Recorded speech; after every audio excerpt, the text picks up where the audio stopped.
बरसात का मौसम था। घने बादल आसमान पर छाए हुए थे और गांव की गलियां कीचड़ से भरी पड़ी थीं। शाम के 7 बजते ही गांव की चौपाल पर बूढ़े लोग अपनी चारपाई पर बैठकर बीड़ी पीने लगते और हमेशा की तरह एक ही किस्सा छेड़ देते। हवेली के पीछे वाला रास्ता। कहते हैं वो रास्ता दिन में भी वीरान रहता था और रात में वहां से गुजरने की हिम्मत किसी की नहीं होती। अर्जुन शहर से लौटा हुआ लड़का था। पढ़ाई लिखाई करके अभी अभी गांव आया था। उसकी आदत थी कि वो कहानियों को अंधविश्वास मानता था।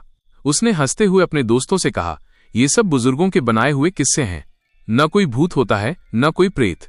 दोस्तों ने भी उसकी हाँ में हाँ मिलाई, लेकिन उनकी आंखों में डर साफ झलक रहा था। गांव का बुजुर्ग रामलाल बोला, बेटा मजाक मत बना। इस रास्ते पर जाने वाले लोग लौटकर कभी ठीक नहीं रहे। किसी की जिंदगी बर्बाद हो गई, किसी का परिवार उजड़ गया। अर्जुन ने सिर झटका और हंस दिया। लेकिन उसी रात एक ऐसी घटना घटी जिसने उसकी पूरी जिंदगी बदल दी। रात के 12 बजे थे।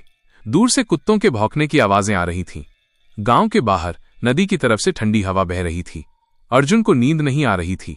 उसने सोचा, चलो जरा टहल कर आते हैं। धीरे से घर का दरवाजा खोला और बाहर निकल आया। चारों तरफ सन्नाटा था। बस झींगरों की आवाज और कहीं कहीं उल्लू की डरावनी हूट सुनाई दे रही थी। अर्जुन के कदम खुद ब खुद उस हवेली की तरफ बढ़ गए जिसके पीछे वाला रास्ता गांव भर में डर का कारण था।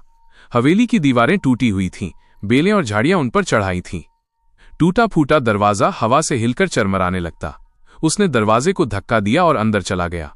हवेली के आंगन में घुसते ही उसकी रीढ़ में सिहरन दौड़ गई। ऐसा लग रहा था जैसे कोई अदृश्य निगाहें उसे घूर रही हों। पर वो रुका नहीं। उसकी नजर पिछवाड़े की तरफ पड़ी, जहां एक कच्चा रास्ता अंधेरे में गायब हो रहा था। यही था हवेली के पीछे वाला रास्ता। गांव के लोग कहते थे कि इस रास्ते पर कदम रखते ही इंसान किसी और ही दुनिया में चला जाता है। अर्जुन ने गहरी सांस ली और आगे बढ़ गया। मिट्टी गीली थी, पैरों के नीचे चरमराने जैसी आवाज आ रही थी। अचानक उसे लगा जैसे उसके पीछे कोई चल रहा हो। वो रुका, पलटकर देखा, कोई नहीं, बस झाड़ियां हिल रही थीं।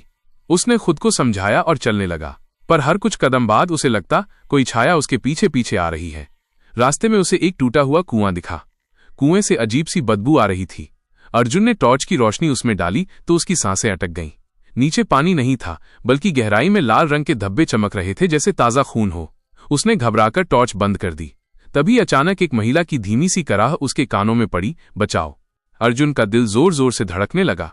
उसने आवाज की दिशा में देखा तो धुंध में उसे एक औरत की परछाई नजर आई। लंबे खुले बाल, सफेद साड़ी और हाथों में लाल चूड़ियां। वो औरत धीरे धीरे उसकी तरफ बढ़ रही थी।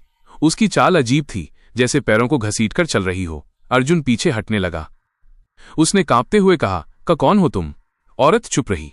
अचानक उसने सिर उठाया और अर्जुन ने देखा कि उसका चेहरा खून से सना हुआ था, आंखें गड्ढों जैसी गहरी और खाली। वो औरत चीख मारकर दौड़ी और अचानक गायब हो गई। अर्जुन वहीं गिर पड़ा। सांसें तेज हो गईं।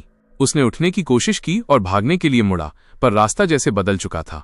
जहां से वो आया था वहां अब सिर्फ घना अंधेरा और पेड़ों का झुरमुट था। रास्ता गायब हो गया था। वो चीखते हुए भागने लगा, लेकिन हर तरफ वही पेड़, वही अंधेरा। उसे लगा जैसे वो गोल गोल घूम रहा है। तभी उसके कानों में फिर वही आवाज गूंजी, बचाओ। इस बार आवाज बिल्कुल पास से आई थी। उसने कांपते हुए टॉर्च जलाई।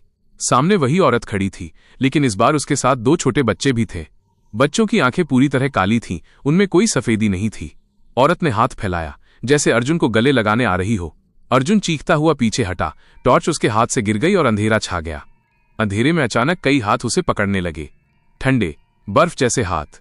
वो छटपटाने लगा, लेकिन पकड़ इतनी मजबूत थी कि वो निकल नहीं पा रहा था। तभी उसे लगा कोई उसके कान में फुसफुसा रहा है, तूने रास्ता चुन लिया है, अब लौट नहीं पाएगा। अर्जुन जोर लगाकर छूट गया और अंधाधुंध भागने लगा। अचानक उसके सामने वही टूटा हुआ कुआं आ गया।